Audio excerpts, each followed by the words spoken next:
Hello friends, कैसे हैं आप सब। वेलकम टू माय चैनल शिक्षा वर्ल्ड। आज जो मैं आपको करवाने जा रही हूँ वो है भारतीय अर्थव्यवस्था, ठीक है, यानी कि इंडियन इकोनॉमिक्स, ठीक है।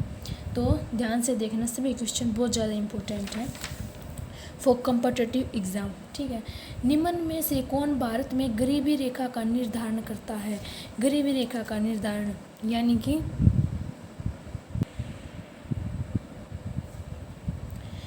यानी कि भारत में भी कौन गरीबी रेखा से नीचे है, कोई उससे ज़्यादा ऊपर है, कौन अमीर है, कौन गरीब है। तो गरीबी रेखा एक होती है भारत में, उसके आधार पर ही हम अमीर और गरीब का पता लगा सकते हैं, ठीक है।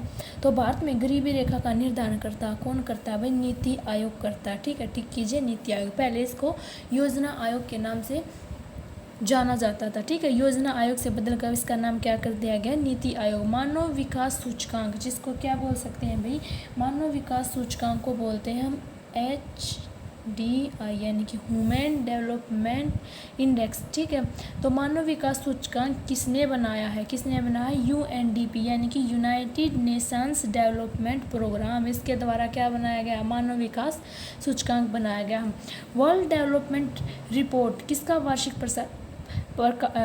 प्रकाशन है, ठीक है। तो ये वर्ष में एक बार आती हुई, ठीक है। वर्ल्ड डेवलपमेंट रिपोर्ट, यानी किसने कितना ज़्यादा डेवलप किया है, पहले से ज़्यादा डेवलप किया है, पहले से ज़्यादा नीचे गया है, ठीक है। तो वो कौन करता है, वो निर्धारण करता है IBRD, ठीक है। पहले ऊपर वाले को टिक कर लो, नीचे वाला कौन सा है, IBRD, ठीक है। फुल फॉर्म क्या है भाई, international bank for reconstruction and development, ठीक है। क्या है, international bank for reconstruction and development, ठीक है। तो इसकी फुल फॉर्म जरूर आपको याद रखनी है। मानव विकास की अवधारणा निम्न में से किसके द्वारा दी गई है। मानव विकास की अवधारणा, यानी कि भाई इन चीज़ों से मानव का विकास होगा, इन चीज़ों से वो ज़्यादा डेवलप होगा। तो किसने दी भाई इसकी अवधारणा, महबूब उल हक ने दी भाई, ठीक है। इसके बारे में किसने बताया, इसने। तो मानव विकास सूचकांक का आधार क्या भाई, किन आधार पर मानव का विकास हो सकता है, ठीक है।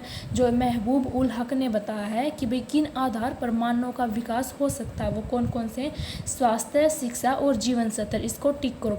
कई बार क्या होता है भाई, हम ये देख लेते हैं ऑप्शन में कि भाई स्वास्थ्य, शिक्षा, रोजगार, जीवन स्तर चारों दिए हुए हैं, तो ऑफकोर्स ये क्या होगा, ठीक होगा। बट ये केवल आपको पजल करने के लिए दिया जाता है। सही ऑप्शन क्या है, स्वास्थ्य, शिक्षा और जीवन स्तर, बस ये तीनों ही क्या है, सही आंसर है।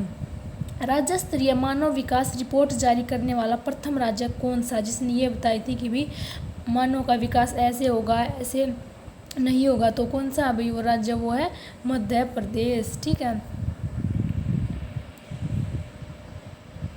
आगे देखिए, भारत की राष्ट्रीय आय में सर्वाधिक योगदान है। भारत की राष्ट्रीय आय में सबसे ज़्यादा योगदान किसका भी, विनिर्माण क्षेत्र का, यानी कि कारखानों का, उद्योग का, ठीक है। अगला क्वेश्चन है, भारत में राष्ट्रीय आय का प्रमुख स्रोत है, कौन सा है भाई, ये सेवा क्षेत्र है। दोनों क्वेश्चन बड़े ध्यान से देखने हैं।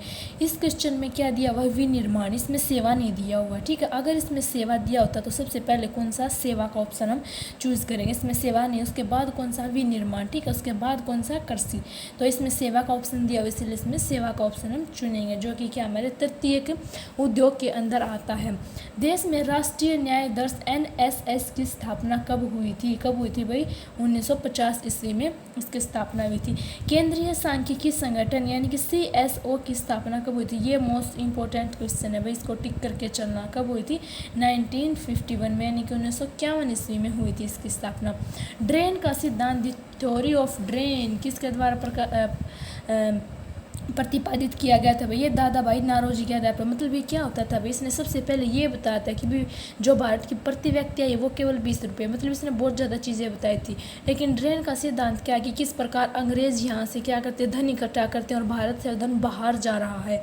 तो ये किसने बताया था, कभी कौन कौन से तरीकों से भारत से धन बाहर जा रहा है भाई, वस्तु के आधार पर जा रहा है, पैसे के आधार पर, मुद्रा के आधार पर। तो सारी चीज़ें किसने बताई थी, ये हमारे दादा भाई नारोजी ने बताई थी, ठीक है। उससे पहले किसी को नहीं बताया था भाई, अंग्रेजों ने काफ़ी कुछ यहाँ से अपने देश के लिए रवाना कर दिया गया था। हिंदू वृद्धि दर किससे संबंधित, हम मतलब एक हमें ऐसा एक कारण बताना भी, जिसके आधार पर हम ये बता सकते हैं कि जो हिंदू वृद्धि दर वो किस आधार पर हो सकती है, किस प्रकार उनकी वृद्धि होती है। जब हमारी राष्ट्र की आय बढ़ेगी ना, तब हमारी क्या होगी भाई, हिंदू वृद्धि दर बढ़ेगी। कोई भी मतलब आप ये लगा लो, मुस्लिम वृद्धि दर, हिंदू वृद्धि दर, कुछ भी बढ़ेगी किसके आधार पर, जब राष्ट्र की आय बढ़ेगी उसके आधार पर, ठीक है फ्रेंड्स। मिलते हैं अगले वीडियो में। अगर कोई डाउट हो तो नीचे कमेंट कमेंट्स में ज़रूर बताना। थैंक